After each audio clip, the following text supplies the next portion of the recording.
बिस्मिल्लाहिर्रहमानिर्रहीम अस्सलाम वालेकुम। अगर आपके घर में भी बच्चे हैं और आपको जेली बनाना नहीं आती तो आज की ये रेसिपी ये वीडियो आपके लिए स्पेशल है। आज की इस वीडियो को देखने के बाद आप भी इजीली घर में बच्चों के लिए या फिर किसी भी रेसिपी के लिए जेली बना सकते हैं। तो चलते हैं जी तैयारी की तरफ। बिस्मिल्लाहिर्रहमानिर्रहीम। यहाँ पे एक मैंने जेली पैकेट ले लिया। आप किसी भी कंपनी की ले सकते हैं, किसी भी फ्लेवर में ले सकते हैं। अभी मैंने यहाँ पे मैंगो जेली का पैकेट लिया है। तो इसके बैक पे इंस्ट्रक्शन लिखी होती हैं कि आपने कितना पानी इसके अंदर ऐड करना है। ये डिब्बों के हिसाब से, ये ग्राम्स के हिसाब से इन्होंने मेजरमेंट बताई होती है और उसी हिसाब से पानी भी इन्होंने मेंशन किया होता है। अब इस पैकेट में 2 कप पानी ऐड होना था। तो यहाँ पे मैं मोल्ड चेक कर रही थी क्योंकि ये डिफरेंट साइज़ में है मेरे पास। तो मैं देख रही थी कि 2 कप अगर पानी ऐड करें तो इसके अंदर पूरा आ जाएगा। यहाँ पे ले लिया है जी एक पैन में ऐड करेंगे पानी। बिस्मिल्लाहिर्रहमानिर्रहीम। 1 कप पानी ऐड कर दिया है। अब दूसरा कप भी इसके अंदर ऐड करेंगे। बिस्मिल्लाहिर्रहमानिर्रहीम। देखिए जी अल्हम्दुलिल्लाह 2 कप पानी ऐड हो चुका है। अब इसको स्टोव के ऊपर रखेंगे और तकरीबन 2 से 3 मिनट तक वेट करेंगे। जैसे ही बॉयल आना स्टार्ट हो जाए इसके अंदर ऐड करेंगे जेली पाउडर। बिस्मिल्लाहिर्रहमानिर्रहीम। और जेली ऐड करने के बाद अच्छे से जल्दी से इसको हिलाना ताकि नीचे से जो लम्स है ना वो ना बने। यहाँ सबसे बेस्ट यही मेथड होता है कि इसको हमने जल्दी से चलाना होता है चम्मच को ताकि लम्स जो है वो ना बने और अच्छे से डिज़ोल्व हो जाए इसके अंदर जेली पाउडर। अब 1 से 2 मिनट लगेंगे इसको पकाने में। 1 से 2 मिनट तक इसको अच्छे से कुक करने के बाद फिर ही करेंगे इसको डिश आउट।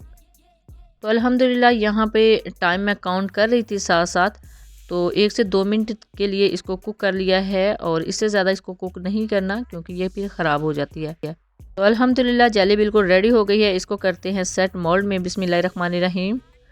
अब 10 से 15 मिनट लगेंगे इसको रूम टेम्परेचर पे आने के लिए। आप चाहें तो फ्रिज में भी रख सकते हैं 15 से 20 मिनट। तो ये बिल्कुल स्टिल जो है वो हो जाएगी।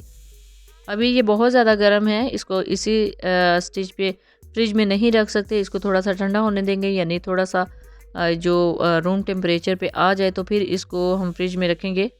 10 से 15 मिनट हमने यहाँ पे वेट करना है ताकि ये रूम टेम्परेचर पे आ जाए क्योंकि इतनी गर्म चीज़ फ्रिज में नहीं रखते। उसके बाद 20 से 25 मिनट वेट करने के बाद ये देखिए जेली बिल्कुल स्टिल हो चुकी है। अब इसको करना है हमने डिमोल्ड। अल्हम्दुलिल्लाह डिमोल्ड करना भी बहुत ही आसान है। जस्ट इसके ऊपर एक प्लेटर रखेंगे और प्लेटर को उल्ट करेंगे तो हमारी जो जेली है वो इजीली इस प्लेटर में जो है डिमोल्ड हो जाएगी। ये देखिए जी इस तरह हम करेंगे इसको डिमोल्ड। बिस्मिल्लाहिर्रहमानिर्रहीम। तो देखिए कितना आसान है इसको डिमोल्ड करना। और जैसे ही हम ऊपर से जो सांचा है, जो मोल्ड है, उसको उठाएंगे तो नीचे से जो जेली है ना वो इजीली इस प्लेटर में रह जाएगी। तो इसको देखिए डिमोल्ड करना कितना आसान है। देखिए सिंपली ऊपर से मैंने मोल्ड को उठाया है तो नीचे जो जेली है वो बिल्कुल एग्जैक्ट शेप में आ चुकी है। तो देखिए जी जेली बनाना कितना आसान है। आप भी 1 से 2 मिनट मेहनत करेंगे तो आपकी भी इसी तरह की परफेक्ट जेली बनेगी। इससे पहले मैंने पुडिंग की रेसिपी आपके साथ शेयर किया, वो भी आपको मेरे इसी YouTube channel Punjabi food and travel से मिल जाएगी। Thanks for watching. अल्लाह हाफिज़।